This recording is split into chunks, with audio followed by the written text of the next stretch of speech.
నమస్కారం. మనం ప్రముఖ మానసిక వైద్యులు ఖమ్మంపాటి నారాయణరావు గారితో ఉన్నాం. సార్, ప్రశ్న, స్కూల్స్ స్టార్ట్ అవుతున్నాయి కదా, 10th ఇంటర్ విద్యార్థులు వాళ్ళకి ఎక్కువ ఒత్తిడి ఉంటుంది. పరీక్షలకి ఇప్పటి నుంచే ప్రణాళికలు వేయాలి. దానిని ఎలా ఫేస్ చేయాలి, ఎలా ఎదుర్కోవాలి సార్? నమస్తే అండి.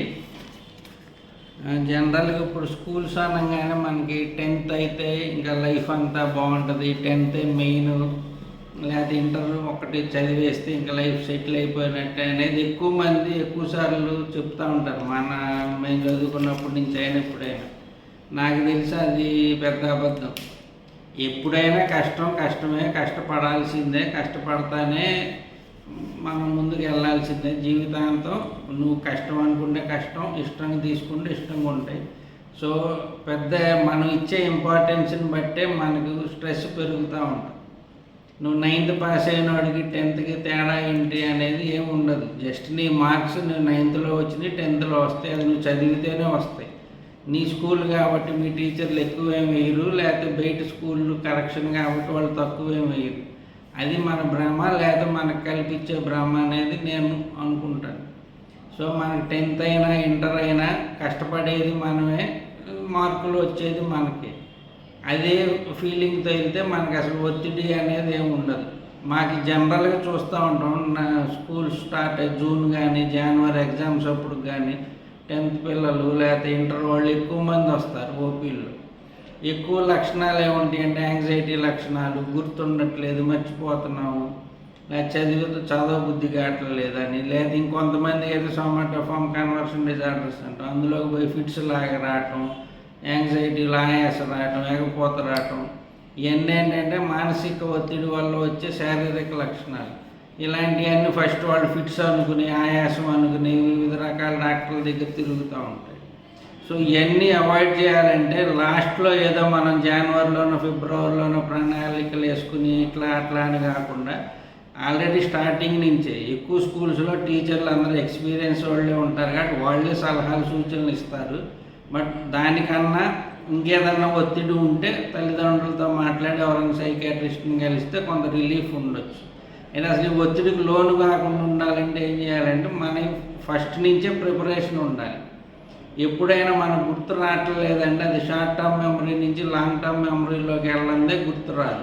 అంటే మనం ఏదో ముక్కును పెట్టి పైన చదివి ఒకసారి వదిలేస్తే 100% అది గుర్తుండదు ఎగ్జామ్స్ అంటే లాస్ట్ ఫైనల్కి వచ్చేసరికి.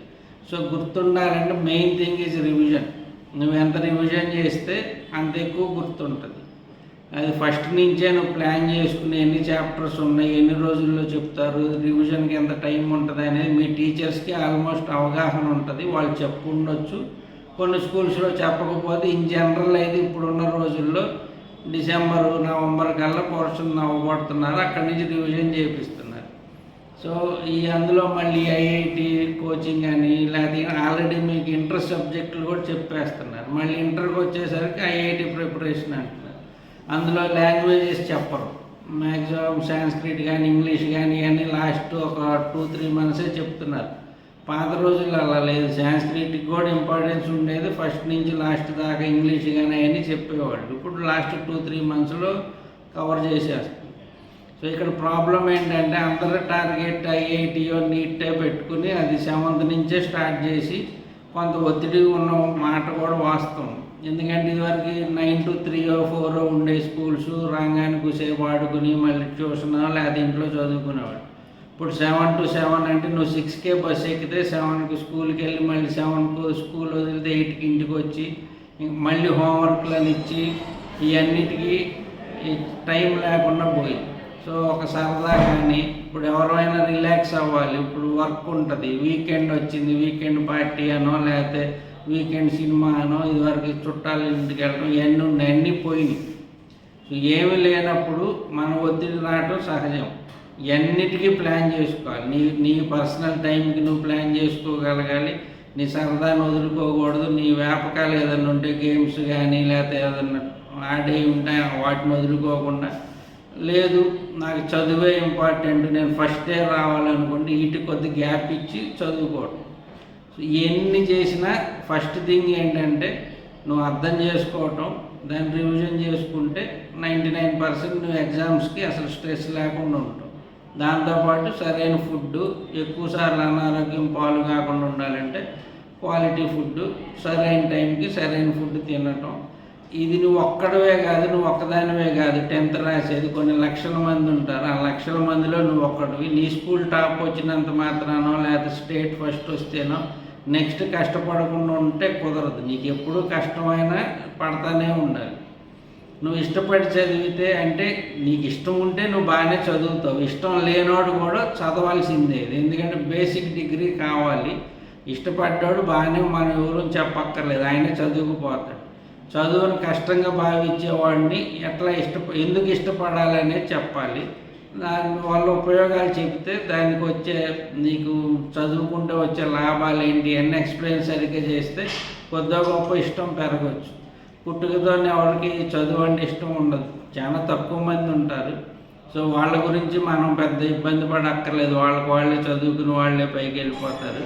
మనం ఎప్పుడైనా సరే ఇష్టపడుతున్నామంటే సో అది కష్టం అనేది అనుకోకూడదు, ఎందుకంటే మినిమం మనం డిగ్రీ దాకా అయితే రావాలి. అది ఇంజనీరింగ్, మెడిసిన్, సిఏ ఏదో ఒకటి మీరు ఎంచుకున్న రంగంలో మినిమం క్వాలిఫికేషన్ అయితే తెచ్చుకోవాలి. తర్వాత నీ ఇష్టాన్ని నువ్వు పర్సూ చేసుకోవచ్చు.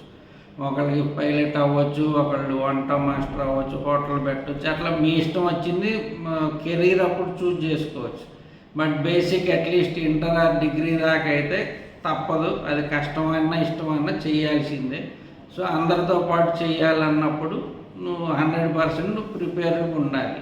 ఒత్తిడి అనేది తగ్గించుకోవడానికి రకరకాల మార్గాలు ఉన్నాయి. బేసిక్ థింగ్ ఏంటంటే ఫిజికల్ ఎక్సర్సైజ్ కూడా చేయొచ్చు. యోగా కానివ్వండి, ఒక గేమ్ ఆడుకోవటం, వీకెండ్ సండే వచ్చింది గేమ్ ఆడుకోవటం. అయ్యి అందరం ఫస్ట్ అయితే రాము, ఫస్ట్ వచ్చిన వాళ్ళందరూ జీవితంలో బాగున్నారని కూడా ఎక్కడా లేదు.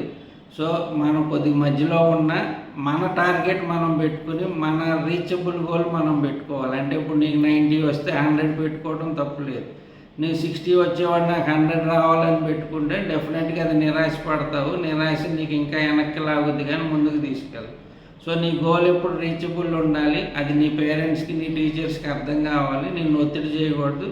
బట్ నీకు హెల్ప్ అండ్ సపోర్ట్ చేసి దాన్ని 75కో 80కో తెచ్చే ప్రయత్నాలు చేస్తే అది స్టూడెంట్కి, టీచర్కి, పేరెంట్స్కి చాలా ఉత్తమంగా ఉంటుంది.